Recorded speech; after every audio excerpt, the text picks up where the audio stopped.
പത്മകുമാർ ആവലാതിയോടെ ഇരുന്നു. വന്നിട്ട് കുറച്ച് സമയമായി. ഓരോ നിമിഷം കഴിയും തോറും താൻ നെരിപ്പോടിലാണ് നിൽക്കുന്നത് എന്ന് അയാൾക്ക് തോന്നി. ഉള്ളാകെ വെന്തു നീറുന്നു. ഒരത്യാവശ്യ കാര്യത്തിന് വേണ്ടിയിട്ട് ഇന്ന് നേരത്തെ ഇറങ്ങേണ്ടി വന്നു. അപ്പോഴാണ് പതിവില്ലാതെ വീട്ടിൽ നിന്നും സുലോചന വിളിക്കുന്നത്. അത്യാവശ്യത്തിനാണ് പുറത്തു പോയിട്ടുണ്ടെങ്കിൽ ഇത് പതിവില്ലാത്തതാണ്. എന്തെങ്കിലും അത്യാവശ്യ കാര്യം എന്ന് മനസ്സിൽ വിചാരിച്ച് തന്നെയാണ് ഇരുത്തത്. പക്ഷെ കേട്ട കാര്യങ്ങൾ ആദ്യം തനിക്ക് മനസ്സിലായില്ല. സുലോചനയുടെ കരച്ചിൽ കേട്ടപ്പോൾ സംഗതി സീരിയസ് ആണെന്ന് മനസ്സിലായി. സുലോചന കാര്യം മുഴുവൻ പറയാതെ തളർന്നു വീഴുകയായിരുന്നു. തൊട്ടടുത്ത് താമസിക്കുന്ന പരിചയക്കാരനെ വിളിച്ച് കാര്യങ്ങൾ വിശദമായി ചോദിച്ചറിഞ്ഞപ്പോഴാണ് ഞെട്ടിയത്.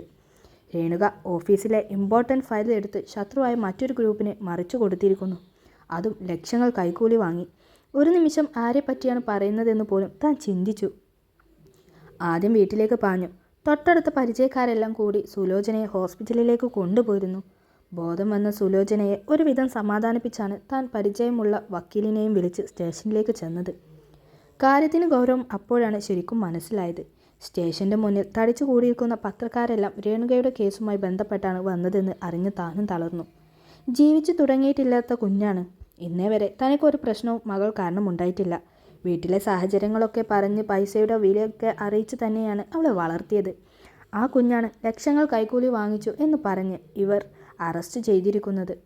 ബന്ധുക്കളും പരിചയക്കാരും എല്ലാം വാർത്ത കേട്ട് വിളി തുടങ്ങിയിരുന്നു. മറുപടി പറഞ്ഞ് താൻ മടുത്തു. ചെറിയ എന്തെങ്കിലും പ്രശ്നമുണ്ടെങ്കിലേ ഊതിപ്പെരുപ്പിക്കുന്ന നാട്ടുകാരും ബന്ധുക്കളുമാണ്. ഇങ്ങനെ ഒരു കാര്യം അറിഞ്ഞതിന് ശേഷം ഇനി എൻ്റെ കുഞ്ഞിൻ്റെ ജീവിതം എന്താകുമെന്ന് ഒരു പിടിയും കിട്ടുന്നില്ല. അവളെ അഴിക്കുള്ളിൽ കണ്ട് താൻ തകർന്നു പോയിരുന്നു. പക്ഷേ തൻ്റെ അവസ്ഥ അവളെ കൂടുതൽ വിഷമിപ്പിക്കും എന്ന് കരുതി ധൈര്യം ഭാവിച്ചു നിന്നു. ഇതിനിടയിൽ ഒരുപാട് തവണ ഹോസ്പിറ്റലിൽ നിന്നും സുലോചന വിളിച്ചു. രേണുവിൻ്റെ ഭാവി ഓർത്ത് അവൾക്ക് വെപ്രാളം കൂടി. ഫോണിൽ കൂടെ നിലവിളിക്കുകയാണ് സുലു. പക്ഷേ തനിക്കിപ്പോൾ ഭാവി കാര്യങ്ങൾ ഒന്നും ചിന്തിക്കാനുള്ള സമയമില്ല. അതൊക്കെ പിന്നീട്. ഒരു നിമിഷം പോലും വൈകാതെ രേണുവിനെ വെളിയിൽ ഇറക്കണം. അതുമാത്രമാണ് തൻ്റെ ചിന്തയിൽ. വക്കീലാണ് കേസിൻ്റെ ഗൗരവം പറഞ്ഞ് മനസ്സിലാക്കി തന്നത്. അയാൾ തന്നെയാണ് ഇങ്ങനെ ഒരു കാര്യവും പറഞ്ഞു തന്നത്. രേണുവിനെ പുറത്തിറക്കാൻ വേണ്ടി ആരുടെ കാല് പിടിക്കാനും താൻ തയ്യാറാണ്. ഓരോന്നായി ആലോചിച്ച് ഇരിക്കപ്പോഴതിയില്ലാതെ അയാൾ എഴുന്നേറ്റ് അങ്ങോട്ടും ഇങ്ങോട്ടും നടന്നു. അകത്തേക്ക് ചെന്നാൽ മതി കേട്ടോ, സർ അവിടെയുണ്ട്. നേരത്തെ കണ്ട പെൺകുട്ടി വന്നു പറഞ്ഞു. ഇതായിരിക്കും രേണു പറയാറുള്ള ദീപ്തി മാഡം. ദീപ്തി പറഞ്ഞ ക്യാബിനുള്ളിലേക്ക് പത്മകുമാർ നടന്നു. ഓഫീസിലെ അങ്ങും ഇങ്ങും ആളുകൾ കൂടിച്ചേർന്ന് നിൽപ്പുണ്ട്. എല്ലാവരുടെയും മുഖത്ത് ടെൻഷനും വിഷമവും ഒക്കെയാണ്. ഇത്രയും നാൾ കഷ്ടപ്പെട്ട പ്രൊജക്റ്റ് ഈ രീതിയിൽ ആയതുകൊണ്ടായിരിക്കും. അയാൾ ഡോർ തുറന്ന് അകത്തേക്ക് കയറി. എന്തോ തൻ്റെ നേർക്ക് പാഞ്ഞു വരുന്നതായി തോന്നി പത്മകുമാറിന്. നിമിഷ നേരം കൊണ്ട് അയാൾ കസേര ഇട്ടിരിക്കുന്നതിൻ്റെ ഇടയിലേക്ക് ചെന്ന് വീണു. എന്താണ് സംഭവിച്ചത് എന്ന് ഒരു നിമിഷം അയാൾക്ക് മനസ്സിലായില്ല. എവിടേക്കെയോ വേദനിക്കുന്നുണ്ട്. കണ്ണു തുറന്നു നോക്കിയതും മുന്നിൽ ദേഷ്യം നിറഞ്ഞ മുഖത്തോടെ ഒരു യുവാവ്. അവനെ പിടിച്ചു മാറ്റി സമാധാനിപ്പിക്കുന്ന വേറൊരു യുവാവും. ദേവിനെ കുടിഞ്ഞെറിഞ്ഞുകൊണ്ട് ആദ്യ വീണ്ടും പത്മകുമാറിൻ്റെ അടുത്തേക്ക് എത്തി.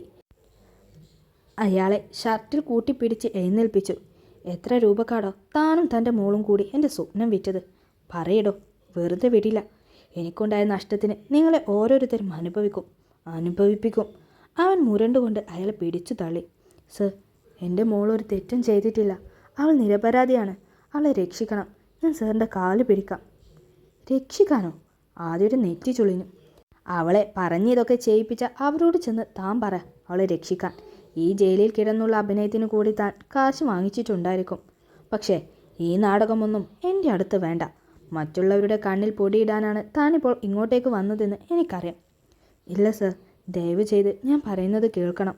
എൻ്റെ രേണു നിരപരാധിയാണ്. ഒരു രൂപ പോലും അവൾ അനാവശ്യമായി ആഗ്രഹിക്കില്ല. ഞാൻ ആ രീതിയിലാണ് എൻ്റെ കുഞ്ഞിനെ വളർത്തിയിരിക്കുന്നത്. രേണുകയുടെ പേര് കേട്ട നിമിഷം ആദ്യം നിശബ്ദനായി. അവൻ്റെ കണ്ണിൽ അവളുടെ മുഖം നിറഞ്ഞു.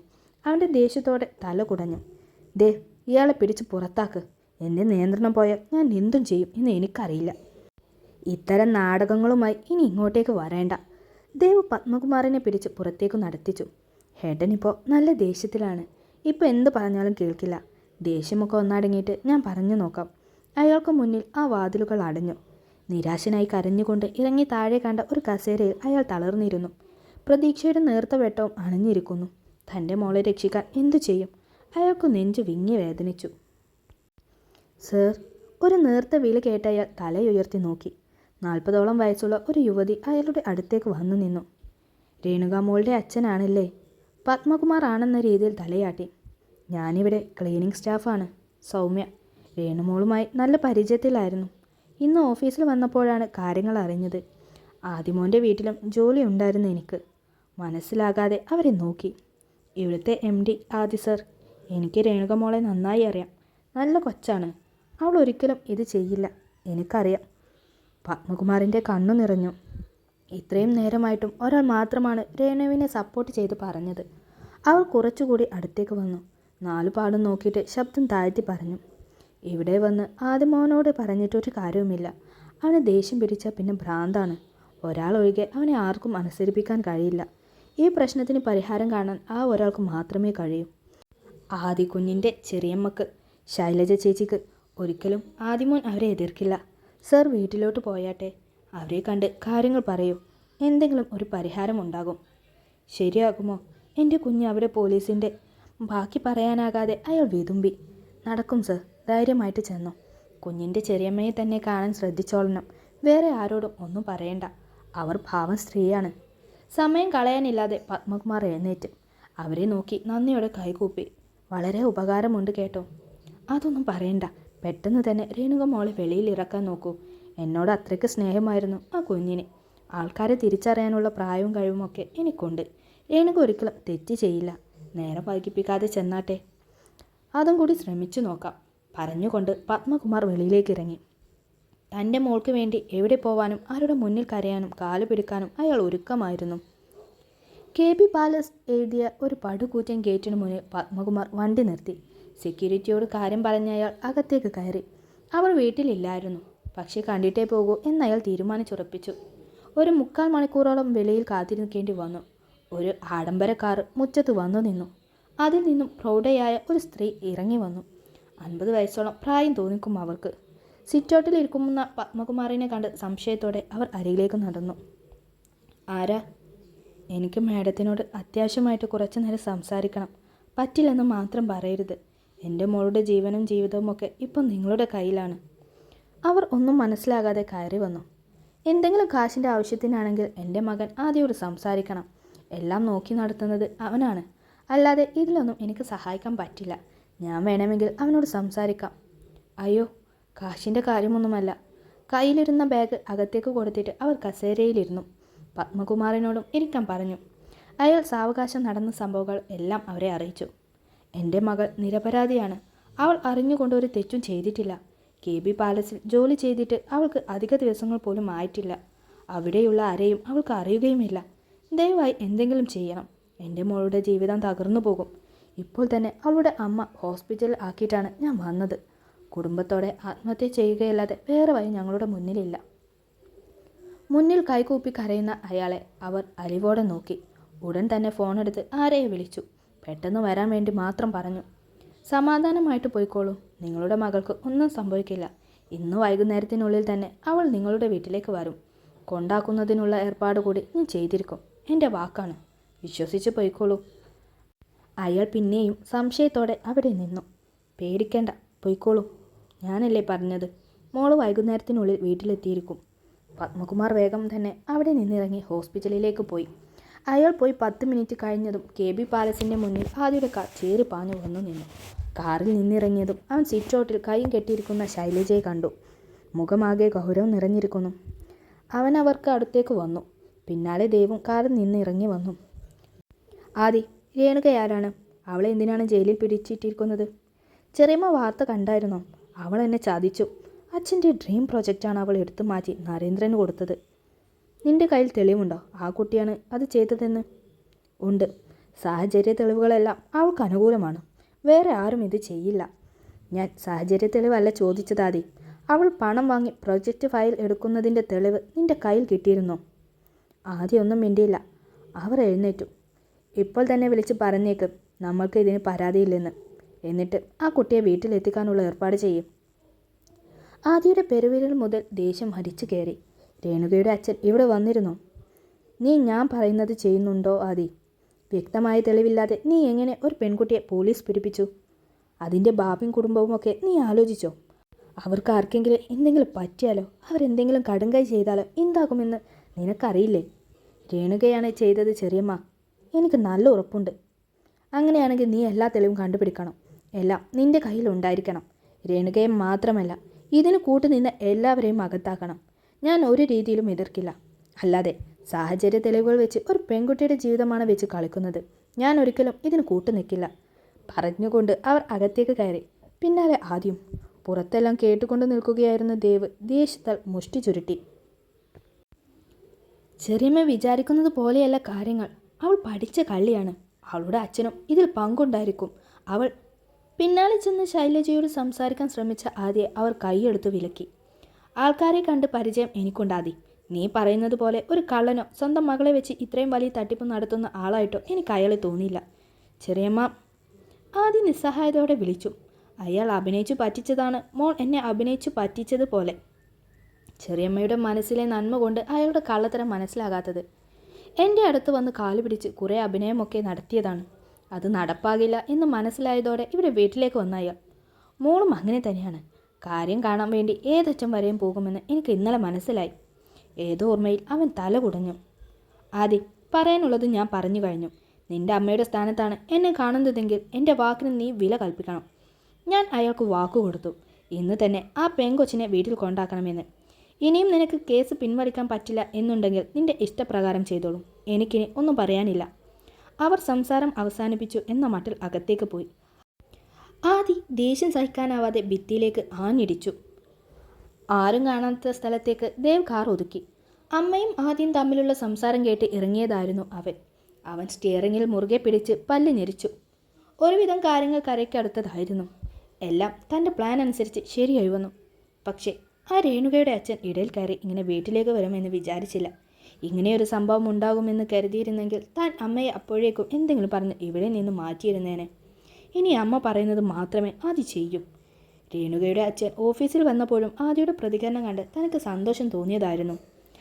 അയാൾ വീട്ടിലെത്തും എന്ന് ഒരിക്കലും വിചാരിച്ചില്ല. അച്ഛൻ്റെ സ്വപ്നമാണ്. ആദി ഒരിക്കലും ക്ഷമിക്കില്ല. പക്ഷേ ഇങ്ങനെ ഒരു പഴുതടയ്ക്കാൻ താൻ മറന്നുപോയി. അവൻ കുറച്ചു നേരം സീറ്റിൽ ചാരി കണ്ണുകൾ അടച്ചു. പിന്നെ ദീപ്തിയെ വിളിച്ച് കാര്യം പറഞ്ഞു. രേണുക പുറത്തിറങ്ങാൻ സാധ്യതയുണ്ടെന്ന് മനസ്സിലാക്കിയ ദീപ്തി പേടിച്ചു. അന്നത്തെ തൻ്റെ സാന്നിധ്യം രേണുക ആലോചിച്ച് മനസ്സിലാക്കിയെടുക്കും എന്ന് ദീപ്തിക്ക് തോന്നി. അവൾ അക്കാര്യം ദേവിനെ അറിയിച്ചു. ദേവ്, രേണുക ഇറങ്ങിക്കഴിഞ്ഞാൽ അവൾക്ക് മനസ്സിലാകും ഇതിൻ്റെ പിന്നിൽ ഞാനുണ്ടെന്ന്. ആ സംശയം അവൾ എങ്ങനെയെങ്കിലും ആദ്യം അറിയിച്ചാൽ അതോടെ തീർന്നു. കുറച്ചെങ്കിലും സംശയം തോന്നിയാൽ ആദ്യം അതിൻ്റെ പുറകെ ഇറങ്ങും. പിന്നെ ഇത് നമ്മുടെ കയ്യിൽ നിൽക്കില്ല. ഞാനൊന്ന് ആലോചിക്കട്ടെ, കുറച്ച് കഴിഞ്ഞ് വിളിക്കാം. ദേവ് ഫോൺ വെച്ചു. പത്മകുമാർ നേരെ ഹോസ്പിറ്റലിലേക്കാണ് ചെന്നത്. BP കൂടിയതാണ് സുലോചന തളർന്നു വീഴാൻ കാരണം. ഇപ്പോൾ മരുന്നൊക്കെ ചെന്നപ്പോൾ അവർ കുഴപ്പമില്ലാതെ ഇരിക്കുന്നുണ്ട്. പത്മകുമാറിനെ കണ്ടതും അവൾ കരച്ചിൽ തുടങ്ങി. അയൽപ്പക്കത്തെ 1-2 പേരും ബന്ധുക്കളും അടുത്ത് തന്നെ ഉണ്ടായിരുന്നു. എല്ലാവരും സുലുവിനെ ആശ്വസിപ്പിക്കുന്നുണ്ടായിരുന്നു. അവർ ഒരിക്കലും രേണുവിനെ അവിശ്വസിക്കില്ല. കൺമുന്നിൽ വളർന്ന കുട്ടിയാണ്. പക്ഷേ സുലുവിന് അതൊന്നും കേട്ടിട്ട് സമാധാനം കിട്ടുന്നുണ്ടായിരുന്നില്ല. രേണുവിനെയും തങ്ങളെയും അത്രയും അറിയാവുന്ന അടുത്തുള്ള ആൾക്കാർ മാത്രം അല്ലേ അവൾ ഒരു തെറ്റും ചെയ്തിട്ടില്ല എന്നുള്ളത് വിശ്വസിക്കൂ. ഇതിപ്പോൾ മാധ്യമങ്ങളൊക്കെ ഏറ്റെടുത്ത് എല്ലായിടത്തും അറിഞ്ഞില്ലേ. അവളുടെ ജോലി, ഭാവി ജീവിതം, വിവാഹം എല്ലാത്തിനെയും ഇത് ബാധിക്കുമല്ലോ എന്ന് ആലോചിച്ച് ആ അമ്മ ആദി കൊണ്ടു. ഓരോന്ന് പറഞ്ഞ സുലുവിനെ സമാധാനിപ്പിക്കുന്നുണ്ടെങ്കിലും പത്മകുമാറിൻ്റെ മനസ്സിലും ഇതേ ചോദ്യങ്ങളായിരുന്നു. അത് അയാളോട് സമാധാനം കെടുത്തുന്നുണ്ടായിരുന്നു. ഇപ്പോൾ ആൾക്കാർക്ക് ഒന്നും സത്യം അറിയാൻ ഒട്ടും താല്പര്യമില്ല. കള്ളക്കഥകൾ പരന്നു പിന്നീട് അത് സത്യമാണെന്ന് തെളിയിച്ചാൽ പോലും ആരും അത് വിശ്വസിക്കില്ല, കേൾക്കുകയുമില്ല. ഇനി ഈ പറയുന്ന മാധ്യമങ്ങൾ തന്നെ നിരപരാധിയാണെന്ന് പറഞ്ഞാലും ആരും ചെവി കൊള്ളില്ല. എത്ര അനുഭവങ്ങളാണ് കൺമുന്നിൽ. പക്ഷേ അതിനേക്കാൾ വലിയ കാര്യം ഇപ്പോൾ രേണുവിനെ പുറത്തെത്തിക്കണം എന്നുള്ളതാണ്. ശൈലജയുടെ വാക്കുകളിൽ വിശ്വാസം തോന്നുന്നുണ്ടെങ്കിലും ആദിശേഷൻ അറിയുമ്പോൾ സമ്മതിക്കുമോ എന്നൊരു പേടിയും മനസ്സിൽ വന്നു. ശൈലജയെ ചെന്ന് കണ്ട ശേഷം സുലുവിനെയും പറഞ്ഞു മനസ്സിലാക്കി അയാൾ അവിടെ നിന്നും ഇറങ്ങി. പോലീസ് സ്റ്റേഷനിലേക്ക് ചെന്നു. കുറച്ചു നേരം കൂടി നോക്കിയിട്ട് രേണുകയെ വിടുന്നില്ല എന്നാണെങ്കിൽ ഒന്നുകൂടി ശൈലജയെ കണ്ട് സംസാരിക്കണം എന്നയാൾ തീരുമാനിച്ചു. കുറച്ചു നേരം കഴിഞ്ഞപ്പോൾ ദേവ് വീണ്ടും ദീപ്തിയെ വിളിച്ചു. രേണുക, ഇറങ്ങിയാലും ആദ്യമായി അവൾ ഇനി കാണാൻ പോകുന്നില്ല. അവൾ ഇന്നലത്തെ കാര്യം ഒന്നും ചിന്തിക്കാനും പോകുന്നില്ല. നീ സമാധാനമായിരിക്ക്. നീ എന്ത് ചെയ്യാൻ പോവുകയാണ് ദേവ്? രേണുകയെ സ്വാധീനിക്കാൻ പോവുകയാണോ? ഒരിക്കലുമില്ല. സ്വാധീനം ചെലുത്താനൊന്നും അവൾ സമ്മതിക്കില്ല. ഒരേ ഒരു മാർഗമേ ഉള്ളൂ, എന്നേക്കുമായി അവളെ നിശബ്ദയാക്കുക. ഒരു നിമിഷം ദീപ്തി നിശബ്ദയായി. കൊല്ലാൻ പോവുകയാണോ ദേവ്? അതെ. അവൾ ജീവിച്ചിരുന്നാലല്ലേ പ്രശ്നമാകൂ. അവളെ അങ്ങ് തീർത്തേക്കാം. അതിനുള്ള ഏർപ്പാട് ഞാൻ ചെയ്തു കഴിഞ്ഞു. എന്താടോ ഇത്? ഒരിക്കൽ പറയും ഒരു പഴുതുമില്ലാതെ ആ പെങ്കൊച്ചിനെ പൂട്ടാൻ. ഇപ്പോൾ പറയുന്നു കേസൊന്നുമില്ലാതെ ഇറക്കിവിടാൻ. ഈ വലിയിടത്ത് ഓരോ മറ്റവന്മാരുടെ ഭ്രാന്ത് കാരണം നമ്മളാണല്ലോ കുഴങ്ങുന്നത്. എന്താ സാറേ, എന്തു പറ്റി? ഫോൺ വിളി കഴിഞ്ഞ് ദേഷ്യപ്പെടുന്ന SIയോട് അടുത്ത് നിന്ന ASI ചോദിച്ചു. ആ KB പാലസ് ഗ്രൂപ്പിൻ്റെ ഫയൽ മോഷണ കേസില്ലേ, അവന്മാർ അത് മാധ്യമങ്ങളെയൊക്കെ അറിയിച്ച് വലിയ രീതിയിൽ അറസ്റ്റൊക്കെ നടത്തിപ്പിച്ചല്ലേ. ഇപ്പോൾ പറയുക കേസൊന്നുമില്ല, എന്തോ തെറ്റിദ്ധാരണ നടന്നതാ എന്ന്. അതിനെ വെറുതെ വിടാൻ നമുക്ക് പ്രശ്നമാകുമോ സർ? നമുക്കെല്ലാം അവരുടെ തലയിൽ തന്നെ വെച്ച് കൊടുക്കാം. പിന്നെ ആ പെങ്കൊച്ചും അച്ഛനും വേറൊരു രീതിയിൽ മുന്നോട്ട് പോകാതെ ശ്രദ്ധിച്ചോളണം. വല്ല മനുഷ്യാവകാശ കമ്മീഷനോ വനിതാ കമ്മീഷനോ എന്നൊക്കെ പറഞ്ഞു പോയാൽ കുടുങ്ങുന്നത് നമ്മളായിരിക്കും. വലിയന്മാർ എല്ലാ പണവും സ്വാധീനവും ഉപയോഗിച്ച് കൈ കഴുകി പോകും. നമ്മൾ സസ്പെൻഷനോ സ്ഥലം മാറ്റമോ കിട്ടി നാണം കെടും, ജീവിതവും തീരും. ആ പെങ്കൊച്ചിൻ്റെ വീട്ടുകാരെയോ വക്കീലോ ആരെയെങ്കിലും വിളിക്കൂ. അതിൻ്റെ അച്ഛൻ വന്നിട്ടുണ്ട് സാറേ. നേരത്തെ എങ്ങോട്ടോ പോയിരുന്നു, ഇപ്പോഴാണ് വീണ്ടും വന്നത്. അയാളുടെ ഭാര്യ ഹോസ്പിറ്റലിലാണ്. എന്തായാലും താൻ അയാളെ വിളിക്ക്, ഞാനൊന്ന് കാര്യമായി പറഞ്ഞു നോക്കട്ടെ. അയാൾ പുറത്തിറങ്ങി പത്മകുമാറിനെ വിളിച്ചു. മുന്നോട്ട് കേസുമായി ഒന്നും പോകരുതെന്നും പറഞ്ഞു. അതെല്ലാം അയാൾക്ക് സമ്മതമായിരുന്നു.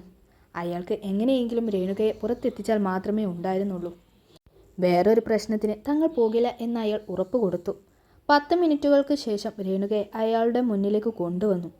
അവർ കൊടുത്ത പേപ്പറുകളിൽ എല്ലാം അയാളും രേണുകയും ഒപ്പിട്ട് കൊടുത്തു. രേണുകയാകെ വാടിക്കുഴഞ്ഞ് തളർന്നിരുന്നു. അയാളെ കണ്ടതും അവൾ അയാൾക്കരികിലേക്ക് ഓടിയെത്തി. കരയാൻ പോലും ആവതില്ലാത്ത വണ്ണം അവൾ തളർന്നിരുന്നു. ഇനി ഒരു പരീക്ഷണത്തിനും വിട്ടുകൊടുക്കില്ലെന്ന മട്ടിൽ അയാൾ അവളെ പൊതിഞ്ഞ് തന്നോട് ചേർത്ത് പിടിച്ചു. പുറത്തേക്ക് ഇറങ്ങിയതും സ്റ്റേഷന് ചുറ്റും കൂടിയിരുന്ന മാധ്യമപ്രവർത്തകർ അവർക്ക് ചുറ്റും വളഞ്ഞു. തെറ്റിദ്ധാരണ പുറത്താണ് അറസ്റ്റ് ഉണ്ടായതെന്ന് കേട്ടു. യഥാർത്ഥ പ്രതിയെപ്പറ്റി നിങ്ങൾക്കറിവുണ്ടോ? ഇത്തരമൊരു നടപടി കമ്പനിയിൽ നിന്നും ഉണ്ടായതുകൊണ്ട് കമ്പനിക്കെതിരെ മാനനഷ്ടത്തിന് കേസ് കൊടുക്കുമോ? എന്തെങ്കിലും തുടർ നടപടികൾ നിങ്ങളുടെ ഭാഗത്തു നിന്നും ഉണ്ടാകുമോ? പലതരത്തിലുള്ള ചോദ്യങ്ങളുമായി മാധ്യമങ്ങൾ അവരെ വളഞ്ഞു. ഒരു പരാതിയുമില്ല ഞങ്ങൾക്ക്. ദയവ് ചെയ്ത് ഞങ്ങളെ വെറുതെ വിടണം, പത്മകുമാർ എല്ലാവരുടെയും മുന്നിൽ കൈകൂപ്പി പറഞ്ഞു. മുറിയിലെ TV-യിൽ ന്യൂസ് കണ്ടുകൊണ്ടിരുന്ന ആദി പല്ല് ഞെരിച്ചു. അവൻ്റെ നോട്ടം പത്മകുമാർ ചേർത്ത് പിടിച്ചിരുന്ന രേണുകയിൽ തങ്ങി നിന്നു. നിയമത്തിന് മുന്നിൽ നിന്ന് നീ രക്ഷപ്പെട്ടോ, പക്ഷേ എൻ്റെ കയ്യിൽ നിന്ന് നീ ഒരിക്കലും രക്ഷപ്പെടില്ല. ഒരിക്കലും നിന്നെ സമാധാനത്തോടു കൂടി ജീവിക്കാൻ ഞാൻ അനുവദിക്കില്ല. ഡോർ തുറക്കുന്നത് കണ്ടവൻ നോക്കി. ഗീതുവാണ്. എന്താ ആദി ഇതൊക്കെ? ആരാ രേണുക? നീ അന്ന് പറഞ്ഞ കുട്ടിയാണോ? അത് പാവമെന്നല്ലേ പറഞ്ഞത്? അല്ല ഗീതു, നിഷ്കളങ്ക മുഖവും കൊണ്ട് എന്നെ അവൾ പറ്റിച്ചതാ. വിഡ്ഢിയായി ഞാൻ. വർഷങ്ങൾക്ക് ശേഷം ഒരു പെണ്ണിനെ കൂടെ കൂട്ടാൻ തോന്നി.